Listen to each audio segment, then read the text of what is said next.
Hi, this is Michael Buffer, and welcome to the BoxHard Podcast. Hello, everyone. This is Mikey Garcia.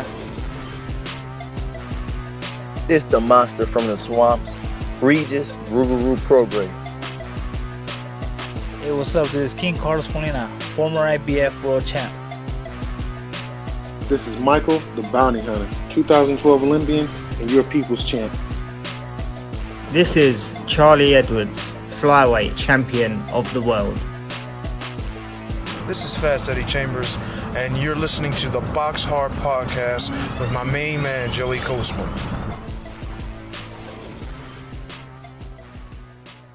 Hello everybody and welcome to episode 365 of the BoxHard Podcast. I'm your host Joey Coastman. I'm joined as ever by former heavyweight world title challenger, my co-host, my main man, Mr. Fast Eddie Chambers. Eddie, how you doing this week, my man? I'm doing good. How about you, my man? Always good when speaking with you, Eddie.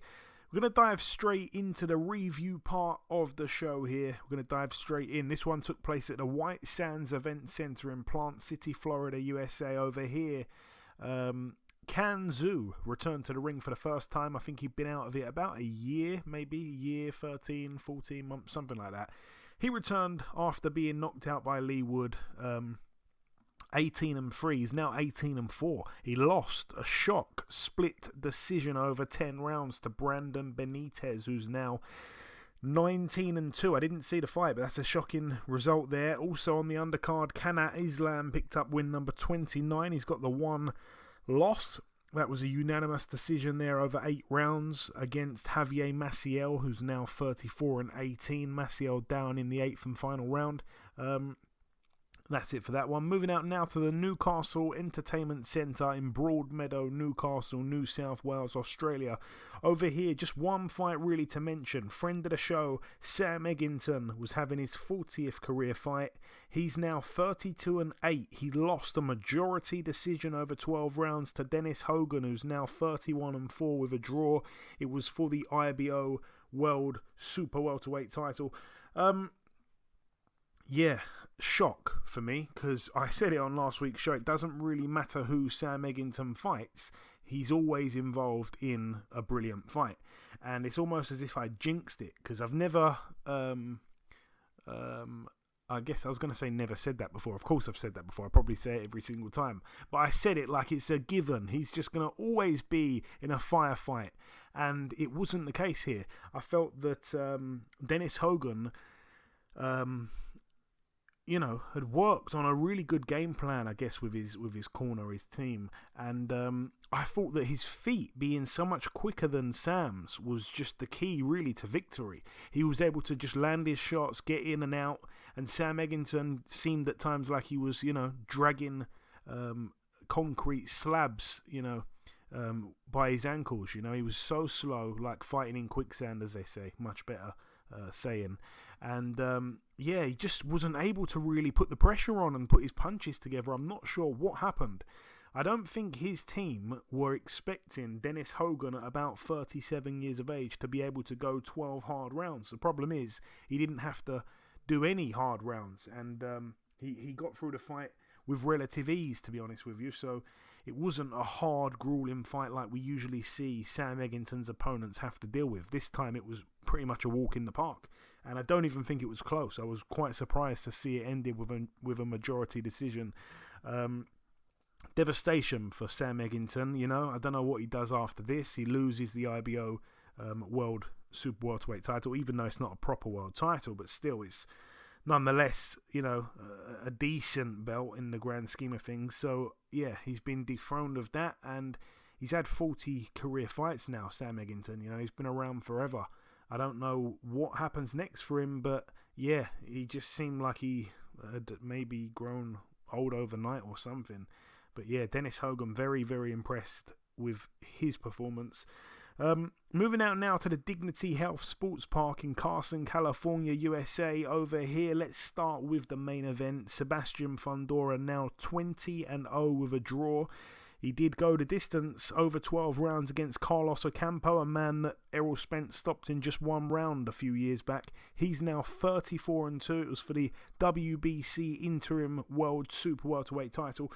I've got to be totally honest, I was falling asleep during this one. I think I fell asleep about 5 times during the fight. I kept kind of like, I would like go to snore just one time and then wake up automatically and then be like, wait, what have I missed? So I kept falling asleep for about 5 seconds at a time. I was absolutely dog tired staying up. I think I was awake early in the morning, and then that fight just really seemed to drag, and to be honest, the entire card seemed to drag, you know. Almost every single fight went a distance on the card, and it was a late night, obviously, you know, for the UK viewers. And yeah, I honestly can't really remember much of that fight, and I can't add much to it. I'm guessing you probably didn't see that card at all, Eddie?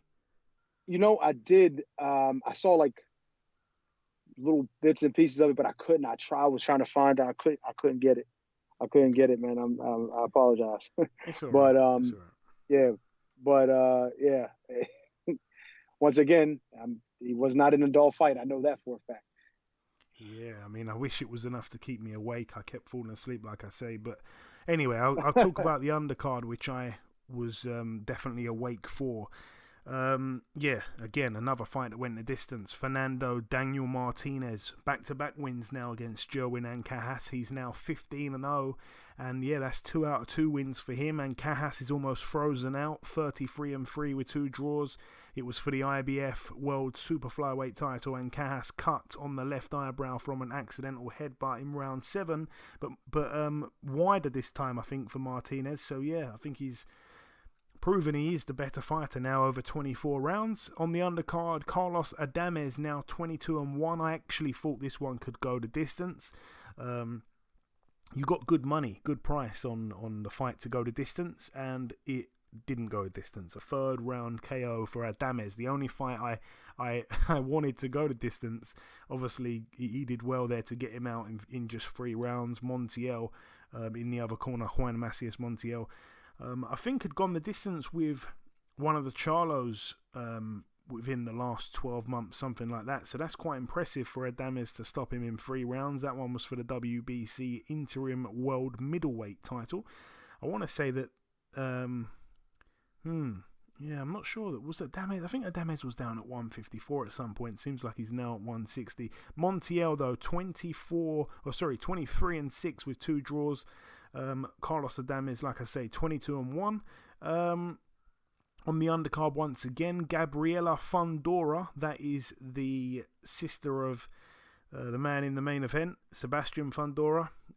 She's I can't remember how tall she is now, but I think they were saying her height, and if I'm not mistaken, she's a lot shorter than I thought she was. I could be making that up. Anyways, whatever. She's now 9-0, a unanimous decision there over 10 2-minute rounds for the WBC Latino flyweight title against Naomi Reyes, who's now 9-2. A lot of people were backing Fundora for the stoppage there as well, and yeah, it went the distance once again. Like I say, almost every fight on the card, I think, went the distance. Maybe one didn't.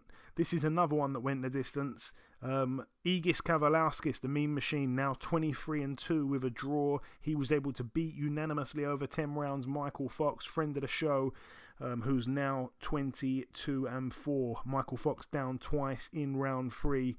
Scores in the end of the bout. I can't remember what they were now, but they were very, very wide in the end. And yeah, I don't have too many complaints. First round, I felt that Kavalauskas, I noticed, either looked cut slightly or had bad grazing on his left eye. It was mostly a jab fest in the first round. It was a feel out. A couple of meaty hooks landed for the Mean Machine. I thought he nicked the round just about. Round 2, I felt that Mike was doing really well. He was displaying great footwork. He was popping out the jab, working his way to winning the round, but then, of course, gets caught with a big shot. About 25 seconds to go, and it buckled his legs and probably lost him the round, so I gave that one to the Mean Machine again. Round 3, that's where we saw 2 knockdowns for the Mean Machine. The first one, Fox was down from an accumulation really of shots. He was trying to hold on. It was really scrappy, really messy. He couldn't quite get a grip of the Mean Machine to turn it into a clinch, and down he went. And Mean Machine was just throwing hands from all angles. Both knockdowns were very, very similar, very scrappy, messy, few hard, clean punches got through, but hard to see what was what and what was the damaging blow, really.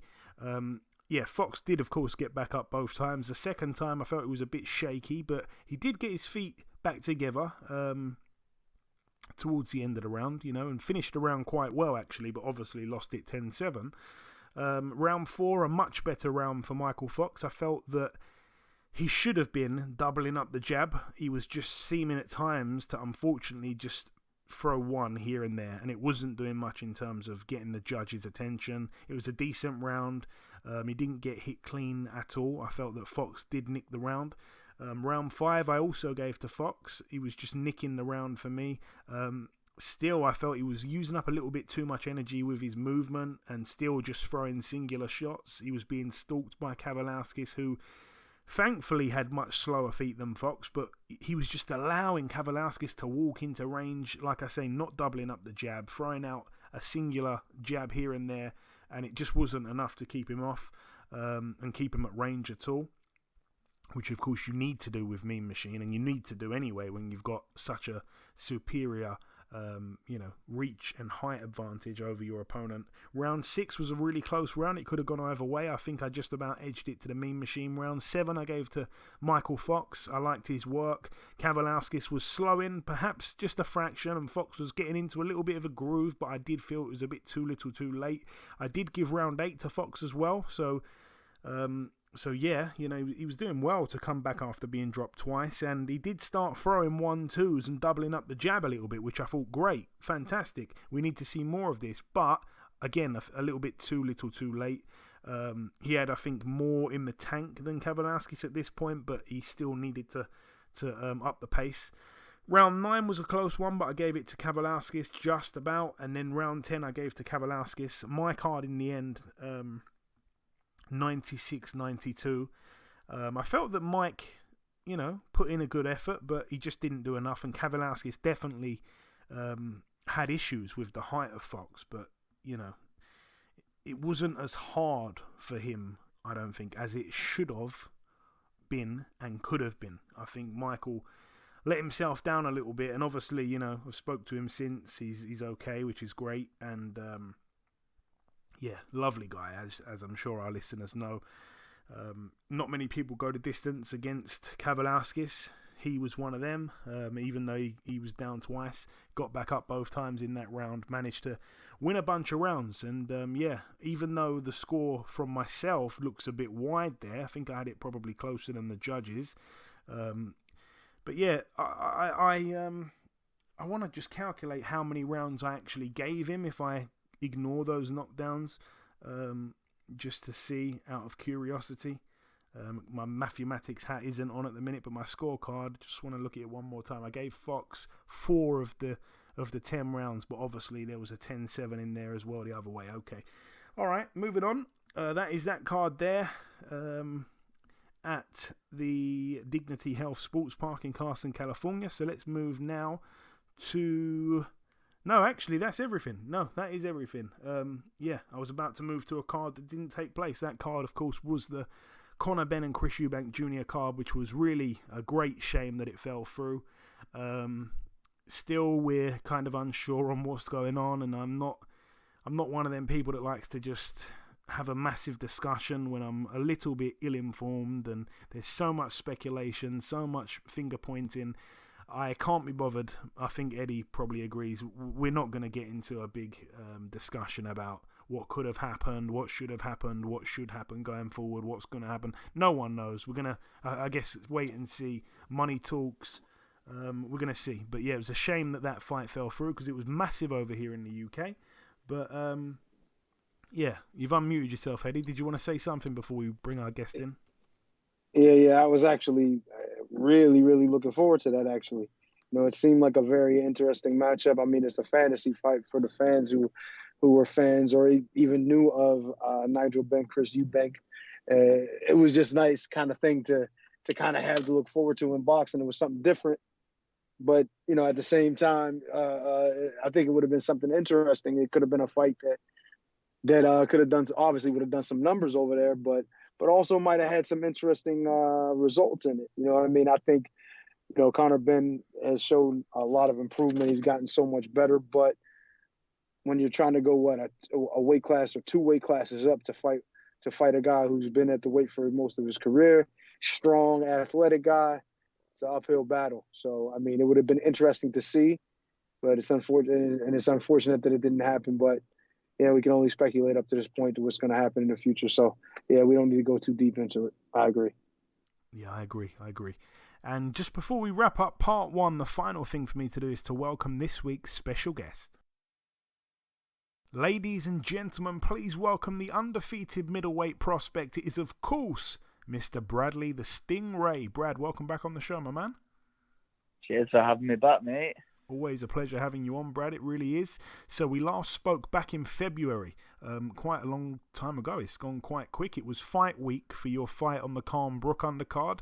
That was the night, of course, you scored that first round stoppage over Craig McCarthy, a brilliant shot to finish things at the MEN on a massive show. It couldn't have gone much better, could it? No, it was a dream night for me, mate. It was the dream scenario that had gone over in my head so many times, on the big stage at Manchester Arena, and I couldn't have wished for a better finish, really. And since then, you have boxed twice. You beat Lucas and Defaluma, I think it's said, over 8 rounds. That was a good effort. That was a very good effort. I'd like to see you have a go. Go on, let's hear you say it. I've got it, but Undefaluma. Oh my God, you've blown me out the water there, man. I thought it was gonna. I've got it boxed off now. I've tried to say his name so many times. I thought I better get this bang on. Get up there, that was perfect. But yeah, you had him down, but he did tough it out. He went the distance in the end. A lesson learnt maybe in that fight somewhere, Brad? Yeah, definitely. He was a seasoned operator in Defaluma, and he'd been in there at a good level. He'd done 10, 12 rounds, multiple occasions, and it was a risky fight to take. A few people were kind of advising me not to take the fight because it was dangerous. It was dangerous, but like you say, I think it was a good learning fight for me. Got some valuable rounds in, and another good scalp to add to my record. And then obviously your most recent fight against Angel Emelov in Hull back in July, another 6 rounds banked. I don't think I saw that one, to be honest with you. Tell me about that one, being your most recent, Brad. Yeah, so it was the show that we're on now, when the Hughie Fury show was supposed to be in Manchester. Yeah. And obviously the show got postponed. My manager Steve Wood had a small hall show that weekend in Hull, and I asked him if he could put me on the show. He pulled a few strings, and he just got me out in the 6th rounder just to keep me busy, so that my training camp didn't go to waste. So again, just staying active, and I knew that the summer was coming up and I was probably going to have a little bit of a break. So it was nice, just to get out before the summer. And, my manager Steve Wood kind of pulled some strings for me there and done me a favour. No, nice, man, nice. And obviously your next fight's been announced. You'll be boxing Tyler Denny November 12th back at the MEN. It's shaping up to be a really, really good card, actually. I'm thoroughly looking forward to it. Would you say that on paper, Denny has to be your toughest test to date? Oh, without a doubt. Yeah. Without a doubt. I think Denny's a very, very good fighter, and I think he's actually above kind of English level. I think people have won English titles against lesser opponents than Tyler Denny. I think he's kind of knocking on the door of that Commonwealth British kind of level. But for me, I've always said, when I'm ready for a title, I'm ready for a title, and whoever's got that, is in my way. It's nothing personal. I've not been calling out Tyler Denny. You know, I've been saying I want a shot at his belt, and you know, hopefully we're going to have some news on that soon to announce, and hopefully, things are we're going to get the thumbs up for November 12th. I was just going to say that kind of brings me on to my next question. I was going to say I couldn't really see anywhere online that stated the amount of rounds. I'm guessing that's not finalised yet. So it's 10-rounder. It's 10. A 10-rounder, okay. Yeah, which, you know, it's going to be my first 10-rounder. Yeah. Tyler's done the 10 multiple times. Yeah. Like you say, he's quite a seasoned pro now. You know, he's been in some tough fights, been in there at a good level. He's shown he's not scared. You know, his last 4 fights have been in with undefeated opponents. You know, this guy's not scared to fight anyone, and I knew he wouldn't have been scared to fight me. So, you know, I think it's, like you say, it's going to be my toughest test, but it's a test that I'm confident I'm going to come through, and, you know, I'll have my hand raised on the night. Yeah, he's actually done 10 rounds in 3 of his last 4 fights. So, yeah, it's certainly done a lot of rounds, obviously, as a pro. You're not really both... I think I should rephrase that. You're both not really known for knockouts. I mean, he's obviously not stopped anyone just yet. On paper, it looks like a distance fight all day long, but you've got a habit of getting in with a guy, and we think, oh, this is probably going to go the distance. Then we see like a first round knockout or something. So, how do you see it playing out, Brad? Yeah, you know, I'm more than prepared for the 10 rounds. If this is going to go 10 rounds, you know, although I've not done the rounds before, you know, I'm confident that it's going to be me, the back end of this fight, who's pushing on. You know, I think, although he's done the rounds before, you know, I think the longer distance fights are really going to suit me. But like you say, you know, I know I've got it in me. I know, you know, I might not be known as a big puncher, but I know I've got it in me that if I land clean or if I have him hurt at any point, I know that I can take him out, you know. And so, like you say, you know, I'm prepared and ready for a tough 10-round fight. But if the opportunity comes up, you know, I'll be putting my foot on the gas and I'll be trying to get him out of there. Yeah, because it's a mad thing. It's like you're 14-0, 5 KOs, but all 5 come within 3 rounds, which is kind of strange. Really, you'd think, okay, maybe you're a guy that obviously, you know, isn't known as a big banger, and then as it goes on, as the fight goes on, maybe you stop them late, but you stop them like you're a puncher at times as well. It's like it depends what kind of mood you're in. It's a weird one. It depends on what side of the bed, you know, I'll roll out of in the morning, whether I want to be a puncher or not.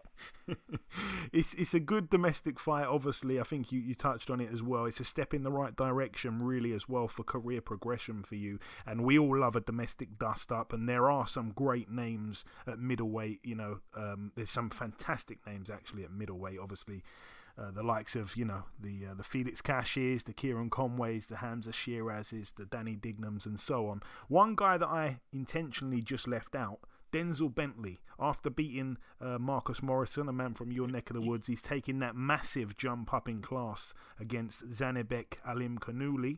There's one for my pronunciation. But you've got to give him a lot of credit for taking this fight. It's a massive jump up. How much of a chance do you give him, Brad? I know that you're a bit of a boxing nut. You know probably Alimkhanuly better than most. Yeah, you know, it's a massive jump up in class.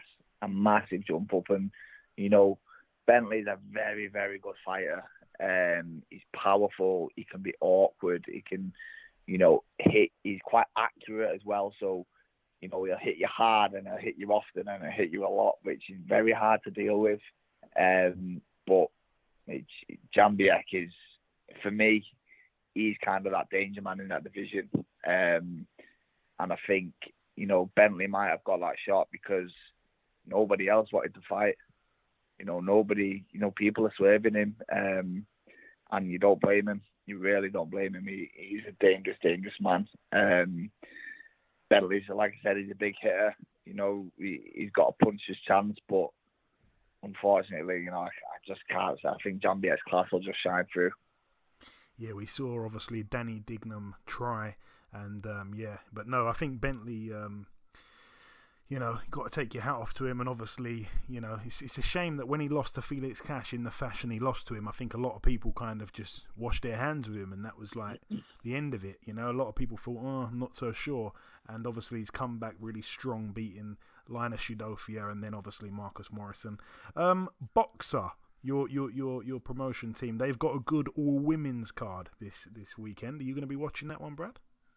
Yeah, I will be watching, mate. I'll be tuning in Saturday night, feet up after a tough week of training, and that's my weekend sorted out. But no, I'm really looking forward to it. Some good fights on the card, but you know, I'm rooting for Savannah, hoping Savannah gets the job done, and you know, I'm confident she will. You know, I'm confident she will. As good as Shields is, I can just see Savannah landing something clean, and you know, she's such a dangerous finisher once she has someone going. You know, she really knows how to kind of pick the shots that are going to finish a fight. And, you know, I think at some point she's going to land clean on Shields, and hopefully she'll be able to get the stoppage.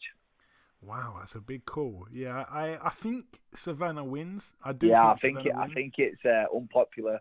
Yeah. I think it's an unpopular opinion, but, you know, I don't know whether I've just got my team Savannah hat on and, you know, I'm being a bit biased because, you know, I really, really like Savannah and Peter, and, you know, I think they're a great team and I want them to win. But I really do think that they can pull it off. Yeah, I think Savannah will win. Like I say, the stoppage obviously will be unbelievable. I can't see Shields winning on points over here. I don't think. I don't know. I just think she'll do well to win on points over here, and she's obviously not a big puncher. But I do have a slight soft spot for Claressa Shields because she's been on the show numerous times in the past, and there was one occasion where we sang a duet during an interview. So she's kind of got a yeah, it's really good. But you're getting nothing out of me. You're dropping hints here. Damn. You know what? I'm so hit and miss on Shields because I see her in interviews, I see her at press conferences, and I just think she is not my type of person. You know, I can't give her the time of the day. And then I've seen clips of her kind of when the cameras aren't about, and I think she seems quite genuine and she seems okay. Yeah. But I don't know, that stuff just sells in boxing, don't it? People like seeing that stuff, and it makes them tune in on fights, but it's just not my cup of tea, unfortunately. Yeah, no, I understand that. And just finally, Brad, before we let you go, if you've got any closing words at all for the listeners, say whatever you like before we wrap it up, man. Yeah, you know, just big thank you to everyone for the continued support, and you know, I feel like I'm getting my name out there now. If people haven't heard of me, hopefully they will be hearing of me soon, and you know, give us a follow, social media, and you know, hopefully it'll be the start of something exciting because, you know, I'm enjoying putting on shows for people. I'm enjoying being in good, entertaining fights, and you know, if that's what you're into, then I'm the man to follow. Absolutely. And yeah, give the man a follow on Twitter at BradRay_, at BRADREA_. That's where you can follow the journey. Listen, Brad, it's always a pleasure speaking with you, my friend. Best of luck November 12th. Thanks for your time, and we'll speak sometime afterwards. What's up, man? Speak to you soon. Nice one, mate. Okay, now it's time for part 2 on this week's show. This part, of course, the news part of the show. Just one piece of news to mention, actually. November the 26th in Carson, California, we're going to see the vacant WBC super lightweight world title contested for between Regis Prograis, friend of the show, and Jose Zepeda. Obviously, former world champion, really, really good fighter. You know, these are undoubtedly two of the best fighters at the weight, at 140, both southpaws. Yeah, it's a brilliant fight. We haven't seen Zepeda since he stopped Josue Vargas back in October of last year. So it's been quite a while since he's boxed. I think Regis has had the one fight earlier this year when he boxed Tyrone McKenna. That was a fight I never even ended up watching. I think I was at a show in the UK at the time, and I think that one was in Dubai, if I'm not mistaken. So, yeah, all the best to Regis Prograis, obviously, friend of the show, but that's a great fight there for the vacant WBC world title. One of these men gets to become a world champion once again. Yeah, so that's that. That's it for the news. So moving on to the preview part, we're going to start here with this one. It takes place at the South Bank Piazza in South Brisbane, Queensland, Australia. Over here, we will see Liam Parrow, 22-0, getting in with Brock Jarvis, 20-0. That one's for the WBO Global Super Lightweight title there, over 12 rounds. All the best to both men. Somebody's own must go. On the undercard, Dempsey McKean, 21-0, fights for the IBF Intercontinental Heavyweight title against Patrick Corte, who's 18-1-1. And friend of the show, Sky Nicholson. We had her on a few weeks ago, 4-0. She gets in with Christina Jacobs, 6-3 for the vacant Commonwealth featherweight title. So all the best there to Sky Nicholson. 10 2-minute rounds there. Moving out now to this one. It takes place at the Richmond Hill in Ontario, Canada. Over here, Junlong Zhang, I don't want to say that he's from China if he's not from China, so let me just double check that. Yeah, I'm sure he is from China, Junlong Zhang. Well, anyway, the reason this guy's a bit of a phenomenon is because he managed to get himself to 18-0 with 18 KOs. Then he took a break from boxing for 5 years. He come back and then went the distance for the first time. So he's 19-0 with 18 KOs. He's 40 years of age now, the 6'3.5" southpaw. He is from China, and he gets in with a guy called Erdogan Kadrija, who is 18-5, who's really a cruiserweight. Been in there with a bunch of nobodies till I saw Jürgen Bremer on his record. He got knocked out by Jürgen Bremer in 2019. I didn't even know he was still fighting in 2019. He got knocked out by him in just 2 rounds. It's going to be good to see Zhang out once again. It's not Zilly Zhang, but it's another Zhang, another Big Bang Zhang. Moving out now to this is a crazy one, Eddie, as well. This is going to definitely catch you by surprise. It's taking place at the Arena Roberto Duran in Panama. Over here, I didn't think we'd ever see him in a boxing ring again, and a lot of people were very, very shocked when the fight got announced. He doesn't have an opponent just yet, but he's back over 8 rounds. We're going to see the return. He's at 140 here as well, by the way. The return of the Axeman, Nicholas Walters. He hasn't been seen since quitting on his stall against Lomachenko 6 years ago. And of course, back in those days, he was a super feather. And he's now at super lightweight at 140. No opponent just yet. Be great to see him back in the ring, though. What a fighter he was in his day. Madness. I love it. Moving out now to the O2 Arena in Greenwich, London, United Kingdom. We're going to go through this card extremely quickly because we completely did a preview of it, and then the Queen passed away and the event got cancelled, and the card has stayed exactly the same. So there's no movement with the fights. We've completely previewed it. So if you're sad about that, then go back a couple weeks and listen to the preview part that we did. So I'm going to rush through it really quickly. I'm going to kind of read out all the girls and just give my predictions really briefly. So we've given these ladies the due respect when the fights were first announced. April Hunter, 5-1, gets in with Erica Alvarez, 3-6. That's over 6 2-minute rounds. Sarah Liegman, 5-0, gets in with Beck Connolly, who's 3-15. That's over 6 2-minute rounds there. I can see Liegman winning that, maybe on points, maybe by stoppage. I think Connolly, she's tough, but also she gets hit so many times clean. It's hard to kind of back that one there. April Hunter, possibly to win on points. Lauren Price, 1-0, gets in with Timia Bellic, who's 6-6. That's over 6 2-minute rounds there. I think Lauren Price, she didn't get a stoppage on her debut. I don't know. Maybe a stoppage here, maybe points, I'm not sure. This one's interesting. There's some good money on this one. Karis Artingstall, 1-0. She didn't get a stoppage in her debut, so she hasn't got a stoppage yet. She gets in with Marina Sakharov, who is 5-16 with 2 draws. She's a journey woman. It's over 6 2-minute rounds, but she's only been stopped once in 16 losses. So I would say Artingstall probably beats her on points. Could, of course, be wrong, But there's some decent money on that one. I think you can almost get back half of your stake on that one, so it'd be great to throw it in with a few other bets. Ginny Fooch as well, 1-0 with 1 KO, gets in with Gemma Rug, who's 5-4. Never been stopped though. It's going to be interesting there. Will Fuchs get the knockout or will she go to distance? I think they're expecting her to go to distance. We've also got Georgia O'Connor, who's 2-0, getting in with Joyce Van E, who's 2-0 with a draw. Somebody's must go over 6 2-minute rounds there. We've got friend of the show, Shannon Ryan, 2-0, getting in with Butra El Kwasi, who's 3-2-3. That's over 6 2s. Shannon Ryan, will she get her first stoppage? We shall see.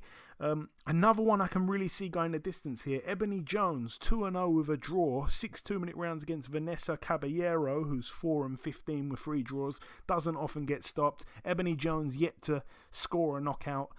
She looks like a light puncher as well, and she's a really good mover, like she's a good boxer as well. So I think Ebony Jones wins out on points, so that's an interesting one there. Caroline Dubois, 3-0. I think she's got 2 of the ladies out there so far. 6 2-minute rounds here against Milena Koleva, who is 10-14 with a draw. I'm not too sure about that one. It could go either way in terms of a knockout or a points win for Dubois. Claressa Shields, 12-0. Getting in with Savannah Marshall, 12-0 as well. Somebody's must go. It's the undisputed fight, IBF, WBA, WBC, WBO. I've said it before and I'll say it again. I think Savannah Marshall wins. I don't think Shields is going to get a decision over here if it's close, and I don't think she's going to obviously knock out Marshall. That's absolutely not going to happen. I can see Marshall stopping Shields, and I can see Marshall winning on points, and if I had to pick, I would say Marshall will probably win on points. I can see her being the aggressor. I can see Shields boxing off the back foot. And if she does that, by the way, that's the end of it. She's not going to be getting a decision boxing off the back foot in the UK. I don't see it happening. Especially over 2-minute rounds. Like, I just don't see it happening. And then, obviously, the other fight on the card, the co-main, Michaela Mayer, 17-0, friend of the show. She gets in with Alicia Baumgardner, 12-1. It's for the IBF, IBO, WBC, and WBO World Super Featherweight titles. Yeah, again, I said at the time, I think Michaela Mayer would win on points. I still think she's going to win on points. Baumgardner looks such a specimen as well. Unbelievable shape she's in. Very muscular build. But, yeah, I think she could probably punch a bit, but it's nothing Mayer hasn't seen before. I think Mayer's too well schooled, and she should win. So that's my brief rundown of it all. Again, we've mentioned every female fight on the entire card, and I gave it a more kind of in-depth preview a few weeks ago when it was announced, and obviously it was pushed back due to the Queen passing away. And I think that Boxer, by the way, Ben Shalom, have done a fantastic job of getting it rescheduled so quickly. And, the new date was rumoured at the time, and then they stuck to that date, and then it was announced again, and then all the fighters are back over here from the US now. So it's a brilliantly quick turnaround for everyone involved. That's it for that one. Moving out now to the Olympia in Liverpool, Merseyside, United Kingdom over here. Friend of the show, Jazza Dickens, 31-4, gets in with Lorato Dlamini, who is 18-1. I haven't seen Dlamini before. It's a name I don't think rings a bell with me, but it's for the vacant IBO Featherweight World title. All the best there to Jazza. Moving out now to the Barclays Center in Brooklyn, New York, USA over here. Going to start with the undercard, I think, over here. There's a guy called Gergen Hovhanessian who's 3-0. This is a really interesting one for me and for I guess some of the hardcores. 3-0, 3 KOs. 6'7", 24 years of age, from Armenia, now residing in LA. He's 3-0, like I say, with 3 KOs. First round, second round. He's been in with Jesse Bryan, who I think is probably the most established of the 3 opponents he's been in with, who isn't fantastic, but it is what it is. And he jumps up in class massively here against Michael Polite Coffey, who's 13-2. He was looking brilliant, especially when he knocked out Damani Rock in 3 rounds. And then he had those back-to-back really weird losses and unexpected losses to massive underdog Jonathan Rice. He got knocked out in the first one, then he lost in the return on points over 10 rounds. So he completely derailed Michael Polite-Coffey's career. And, you know, he was a prospect that a lot of people were saying, oh, this guy's maybe something special. But Jonathan Rice completely derailed his career. He come back with a first-round knockout after that, and now he's on the B side of this card here against this guy who's 3-0 with 3 KOs. I'm going to be honest, I don't really recognize the name. I don't know how...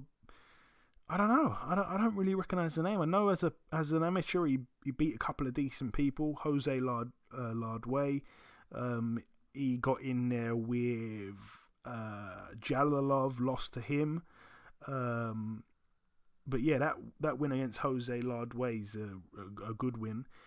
Been in there with Justice Hooney. I don't know if I'm missing something here, but yeah, Michael Polite-Coffey's quite a big underdog as well. So if you expect him to get it done, then yeah, there's some money to be made there.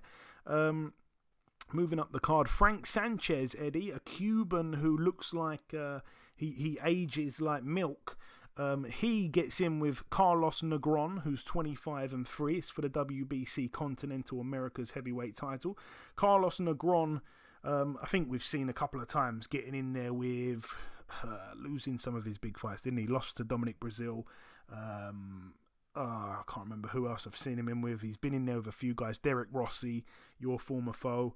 But yeah, Frank Sanchez, it's really all about him. Like I say, 20-0 at this point. Good string of wins in recent times against Christian Hammer last time out, but unanimously over 10 didn't get him out of there, which was a bit surprising. The one before that against Efia Jagba took his O. He's in good form, the Cuban, Eddie, who is listed at 30 years of age. Yeah, he's listed at 30. He might be 30. No. Yeah, but he shows good flashes, a lot of good flashes of the goods as a heavyweight, especially. There's talent there. There's obviously the Cuban school of boxing there, but always was with my beef with him, especially in the fight with Efia Jagba. He was it was almost like at points of the fight, even though it was two really, really like dangerous guys, it was looking like, you know, it almost say they weren't even going to throw. They weren't trying to really throw any punches. There was a lot of posturing, a lot of movement from Frank Sanchez, and I'm not going to blame necessarily Efia Jagba for the lack of action. It was more Sanchez using his range, his speed, his footwork, and his ability. And look, at the end of the day, I understand, and they always say this in boxing: look good the next fight, win this one, look good the next one. You know what I mean? So I kind of understand his reasoning for doing what he did. He wanted to stay away from the puncher. He wanted to box. He wanted to win. But then you watch him in other fights, and you see the pattern. And as the fights go on in his career, Frank Sanchez, they're going to get bigger. They're going to get more difficult. They're going to get to where he needs to find a way to win. And I think that's going to probably add to the dullness of some of these fights. That's unless, of course, he gets in there with somebody who's going to make him fight. And then we're really going to see who he is as a fighter. You know what I mean? I think he's extremely talented. He's got the ability. He's got the speed. He's got the skill. He got all that stuff. But he's got to punch a little bit more. And I know you're hearing me say it. And I'm not a person that throws a whole lot of punches. But the reality of it is I stay in range. And I definitely at least let my hands go at times. I'm more defensive oriented, but I'm still in position to punch. And that's what I think he really needs to adopt. He has to use his ability for good sometimes, and not just for evil. As far as for the fans are concerned, you know what I mean? Be a little more fan friendly, but at the end of the day, if you defensive responsibility is at the top of my priority list, but you still got to make it watchable. And I think he'll struggle if he doesn't do that in the future. And elsewhere on the card as well, we've got Gary Antonio Russell, one of the many Gary Antonio Russell, or not Gary Antonio Russells, one of the many Gary Russells that are knocking around in boxing. Friend of the show, I've had all the Gary Russells on. Gary Russell Jr., who I guess you'd say is the more known one, obviously got dethroned recently by by the Filipino fighter. Forgot his name, but anyways, Gary Russell Jr. Gary Russell Jr. is kind of cool. He's kind of what's the word? Spiritual. They're really spiritual, the Russell brothers, man. All of them, especially as well. Gary Antoine Russell. He's extremely spiritual. Once they get going, it's almost hard to get them off the phone. I feel like Gary Antoine Russell's very deep. Gary Antonio Russell, who fights here, I think he's probably the more kind of soft-spoken one. Doesn't have the hype really of the other two. I think obviously Gary Russell Jr. being a world champion, being on some people's pound for pound lists at some point, not anymore of course. He's obviously got a lot of hype around him, and then you had the other brother which knocks every single person out that he's been in with, so there's a lot of hype there. But Gary Antonio Russell's done things a lot quieter. Anyway, he's 19-0, really cool guy.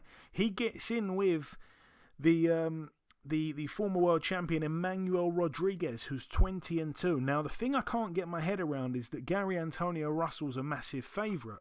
Now, the pair did fight, or at least attempted to fight, back in August of last year, and it ended in the first round, a no contest due to a head clash. There was an accidental head clash in the first round.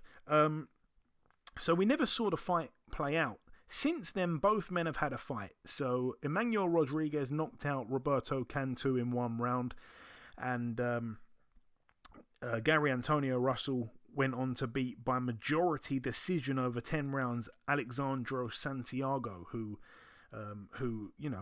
is all right. He's not fantastic, I don't think. So I don't know. I just can't understand why Gary Antonio Russell's such a massive favourite. Because Emmanuel Rodriguez, I mean, like I say, the record is 20-2. Really good boxer, great feet, good wins along the way. Took the O away from Jason Maloney, got a good win against Paul Butler.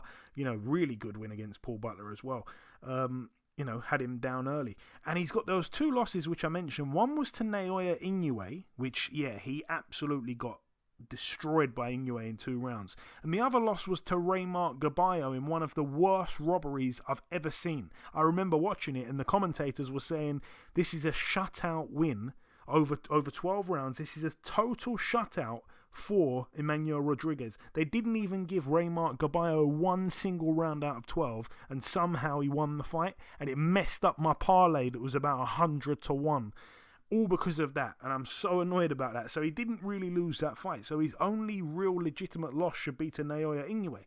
So I don't understand why he's been written off by the odds makers. But anyway, that is hopefully going to be a good fight. Also on the card, I'm going to come straight back to you, Eddie. Caleb Plant, 21-1, getting in with Anthony Dirrell, 34-2 with 2 draws. A lot of people, and I was probably one of them, there was this kind of reputation that the Dirrells had of getting out of fights and finding ways out of fights, and I guess yes, in some ways, kind of questioning the heart of both of the Dirrell brothers. But I think Anthony Dirrell, especially against David Benavidez, when I think about his recent fights, he showed the world he has huge balls, and he could have stopped that fight very early on. He was taking a beating by David Benavidez. Benavidez absolutely beat the life out of him, and he hung in there for 9 rounds until he was stopped. He was really hurt. He had a bad cut eye, and he carried on, showed tons and tons of heart. So for me, he's not this quitter that a lot of people have tried to label him. Caleb Plant, on the other hand, hasn't boxed since losing to Canelo. It's going to be interesting to see how he looks. He hasn't boxed since. He was fighting really well up until the point when he got stopped in the 11th of the 12th. In the 11th round of a 12-rounder, obviously. And he was boxing really well, trying to do that shoulder row style. It's going to be interesting to see how he comes back here. And I would say that you'd probably have to back Plant for the points win. He's a big favourite, a massive favourite, actually, a huge favourite.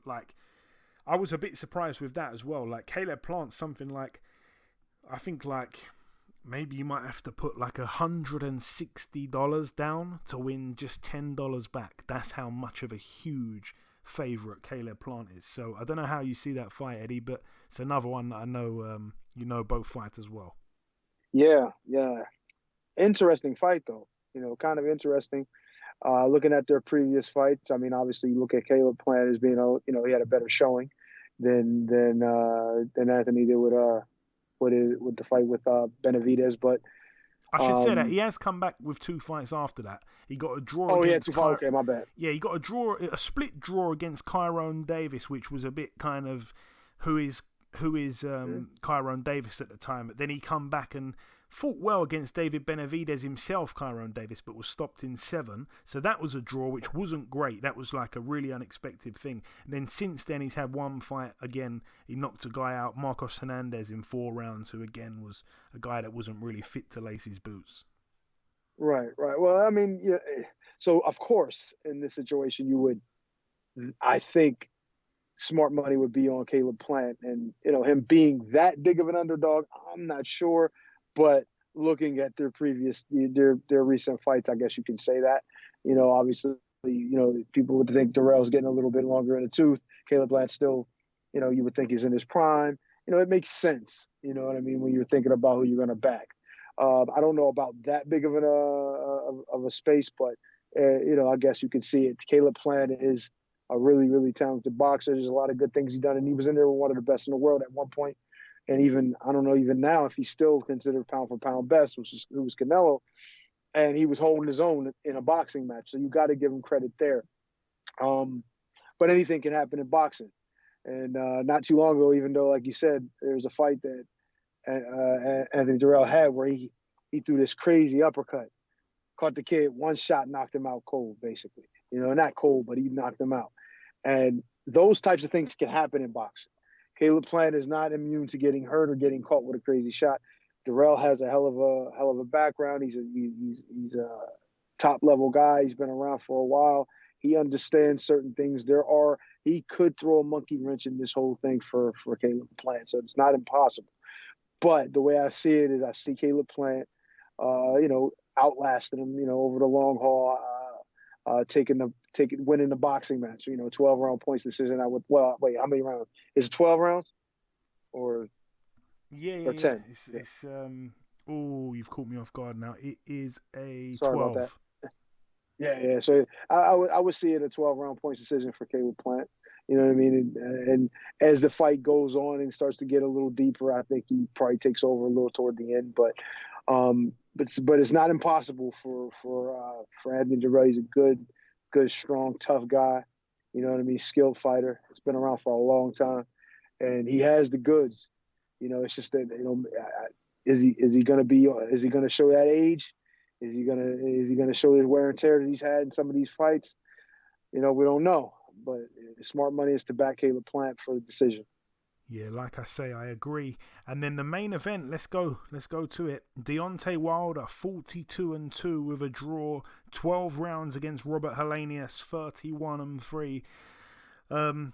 Yeah, crazy fact. Deontay Wilder hasn't won a fight for almost 3 years when he was able to beat Luis Ortiz back in November of 2019. He's coming off 2 back-to-back knockout defeats to Tyson Fury.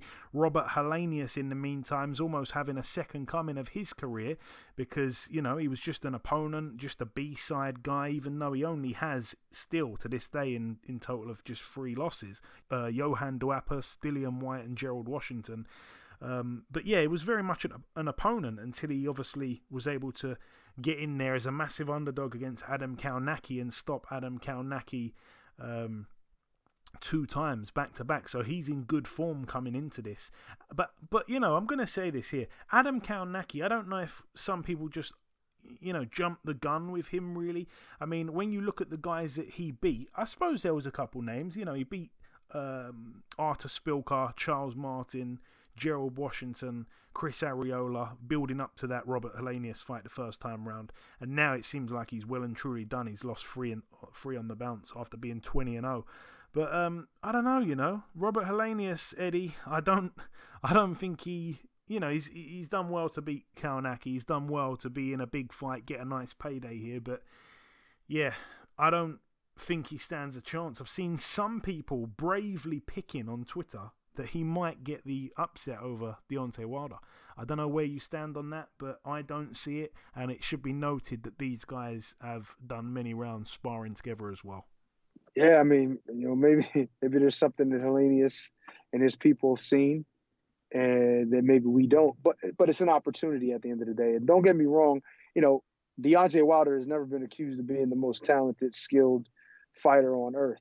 But what he does possess is that one thing that is very elusive for a lot of people. And if you're not born with that, you tend not to get it. So, if as long as he is in a position to get hit with that shot, I think that is going to be disastrous. And I think Helenius, he does have a little bit of schooling. I mean, he's been around. He's had some success. Obviously recently, recently he's had more success. But a little while ago, like you said, he was a bit of an opponent. He got put in position to lose some fights to some guys that maybe you would thought he should have beat, especially him now being in a position to get a shot like this. But I honestly, when I heard the fight being made, I said, this kid's fight, this could be one of those situations where, I don't want to say get lucky. That's not fair. You know what I mean? To Helenius and his abilities. I mean, he's not awful. He's not a bad fighter. It's just that I don't see enough of a big shot from him that is going to get Wilder out of there, and especially before Wilder is able to detonate his shit on his chin. I just don't see it. I feel like eventually, and it could be in the first round, it could be in the fifth. I think that Wilder is going to end up catching him, and he's going to end up stopping him. And I think most, conventional wisdom, most people will look at it and say, well, yeah, that's why he's taking him back in his first fight. He feels like, this is an opportunity for him to make a big splash really quickly too, by coming back in, fighting a guy like Helenius, who's kind of hot, with these two wins over Karnacki. So, I don't see what they see necessarily, but maybe they're just like, hey, look, this is the opportunity we wanted. This is an opportunity of a lifetime. It's a lot of money. This is probably one of the biggest, the biggest payday he's going to get. This is what you fight for. These kinds of opportunities. So why not take it? If they like you said, they've done a lot of rounds. Maybe there was something in the sparring that he saw. Maybe he had some success in the sparring, and maybe he's figuring, well, hell, let me go out here and take my shot and see what I can do. And one of the things that I love about boxing is the fact that triangle theories never work. They literally never work. And obviously it should be noted that Robert Helenius got knocked out by Gerald Washington in 8 rounds. And Gerald Washington got knocked out by Karnacki in 2 rounds. And Karnacki got knocked out back-to-back by Robert Helenius. So it is funny. And by the way, while we're on that, do you know, Eddie, I'm going to give you a quick little trivia here. Since you lost to Gerald Washington in what was your final fight 6.5 years ago now, do you know what Gerald Washington's record has been since he beat you, like in those fights since? He's had 8 fights. Man, good question. I can guess. So he's had 8 fights. I would say he's either 3-5 or 4-4. I'm gonna go 4. He's 3-5, and he's been knocked out in all 5 of those losses. And one of the guys he beat in the 3 was Robert Helenius. Wow. Yeah. Wow. Yeah, that's tough. That's a tough go of it. But like you said, look at Helenius and where he is at this point, and Gerald stopped him, some years back. That's how boxing is, and that's how, especially heavyweight boxing. All it takes is one. All it takes is one. It is true. That is that card. The final card to mention takes place at the Rod Laver Arena in Melbourne, Victoria, Australia, over here. It's the undisputed fight. Devin Haney, 28-0. An instant rematch against George Kambosos Jr., who is 20-1. Both guys have been on the podcast in the past. Both Both relatively nice guys. Like I say, all the belts on the line, IBF, WBA, WBC, WBO. It's a rematch, really, that I don't think anyone wanted to see, apart from maybe the most diehard of George Kambosos fans. I really like George Kambosos, by the way. Let me just say that one before I kind of grill this fight. I really, really like him. I think that he's got this crazy self-belief that I absolutely admire. And we saw it before he boxed Teofimo Lopez, and he was adamant, like, there's no way he surprised himself beating Teofimo. He was unbelievable that night in New York. And yeah, you know, he goes and fights Devin Haney. I always thought Devin Haney would be a bit too good. He would win on points, and yeah, it looks like you know, we're seeing the fight again here. And as you said, Eddie, there hasn't been much talk about the fight. You know, you even said, is that this week, before we started the show today? Because I don't think too many people are excited to watch it. It's going to clash with the Deontay Wilder card as well, by the way, to make matters worse. And there's probably not going to be many people tuning in to this one. But yeah, it's a rematch that's happening. Obviously, there was a rematch clause, and George Kambosos was able to get Devin Haney back over to Australia. So you can't really blame Haney, but I feel like we're going to see a repeat performance. I can't really see any other outcome, but maybe Haney might get the stoppage this time. Maybe. Nah, I'd say no. Probably points. Yeah, I agree points. And yeah, the fact that it's clashing with Wilder, who's a you know, a guy that a lot of people want to see. You know what I mean? Even though, you know, he had his recent run-in with Tyson, but, you know, most guys are going to lose to Tyson. All guys so far have lost to Tyson Fury, so you can't, you know, fault him for that. But yeah, it's just a fight. It's hard to see the reason for the rematch. It was just so dominant, and it was so clear.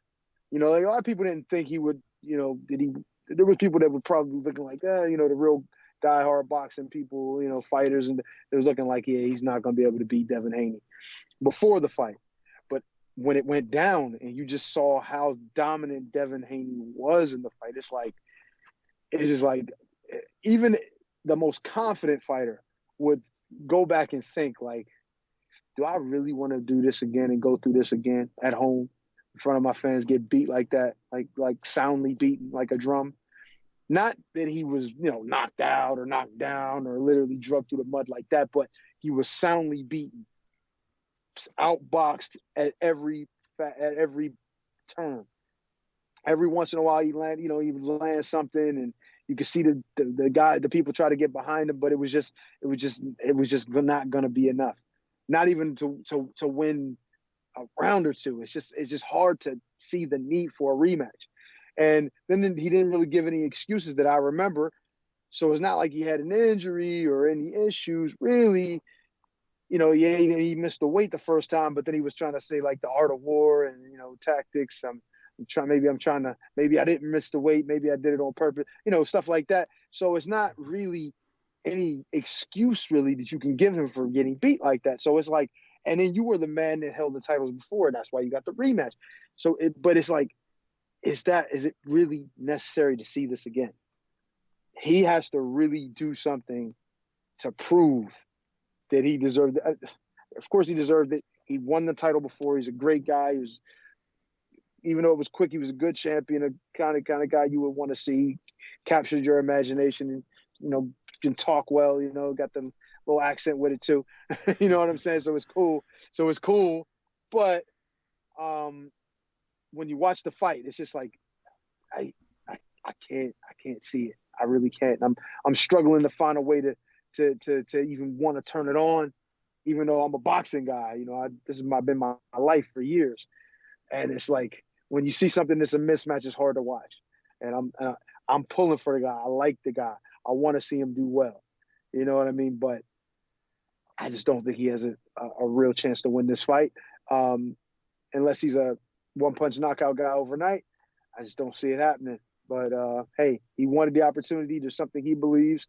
He's going to get out there and he's going to try, and got to give him credit for that. But I see Devin Haney winning on points. Yeah, me too. And on the undercard, a prospect that I think is certainly going places, Lorenzo Simpson, 11-0. He's in an 8-rounder against Marcus Haywood, who's 6-4 with a draw. Lorenzo Simpson, a lot of people know, a very good fighter. Elsewhere on the card, Andrew Maloney, friend of the show, former world champion, 24-2, gets in with Norberto Jimenez, who's 31-9 with 6 draws. All the best there to Andrew Maloney and his twin brother Jason Maloney. They always come as a pair, 24-2. You know, if they don't look alike, then they have the exact same record, 24-2. But they do look alike, and they do have the exact same record, and they're both on the card. He gets in with Nawafon Kaikanha, who I know that you haven't heard of, Eddie, and I know that most people listening to this haven't heard of, but you'd be shocked to learn he's 56-1 with a draw with 46 KOs. He's got one of the most padded records I've ever seen in my entire life. 31 years of age. He did at one point get the chance to box for a world title. He took the chance. He fought the guy in Bangkok. It was Juan Navarrete who was the champion back then in 2017. In fact, he wasn't the champion. It was for the vacant title. And yeah, our man here with the brilliant looking record, 56-1, got knocked out in 3 rounds there against Juan Navarrete. So yeah, he's gone away. He's just banging out absolute, unknown fighters. And yeah, he is stepping up again here against Jason Maloney, who is certainly one of the better fighters at his weight. You know, his losses come to Emmanuel Rodriguez, we mentioned earlier, and Naoya Inoue, when he, I think, took Inoue into the second half of the fight for the first time. It took him 7 rounds to get rid of Jason Maloney. So yeah, Jason Maloney should win that one, and he's a massive favourite as well against Mr. Padded Record of Thailand. They do like to pad him out there, I've got to say. But anyway, that is it for... No. There's one other fight to mention on the undercard as well, actually. Shanika Johnson, 14-1. Her one loss came by a split decision over 10 2-minute rounds to Shannon O'Connell, who's fighting Ebony Bridges in December. That's her one loss. She's 14-1. She gets in with former world champion Susie Q Ramadan, who I had on the podcast about 3 or 4 weeks ago. Her record, 29-3. Good fighter, really good fighter, but obviously been quite inactive. And yeah, this is a big fight here for the IBF World Super Bantamweight title. So all the best there to Susie Ramadan, who's about a 5/6/7-1 underdog. So I'm hoping that she can pull the upset there, Ramadan. But anyway, that is it for the preview part of the show. In part 1, we did the review part. There was quite a bit to go over. Then we welcomed our special guest, Mr. Bradley Ray, fantastic good guy. And then in part 2, we did the news and the preview part just there. The final thing for me to do is to come in with the outro, which I'll do in just a few seconds. Okay, and this wraps up episode 365 of the BoxHard Podcast. I've been your host, Joey Coastman. Eddie Chambers has been with me for the duration of the show. A huge shout out to this week's special guest, the undefeated middleweight prospect, Mr. Bradley Ray. The biggest thanks of all, though, goes out to you, the listeners. That is about everything from myself. Enjoy your weekends, people. Stay safe, and we shall see you all again next week.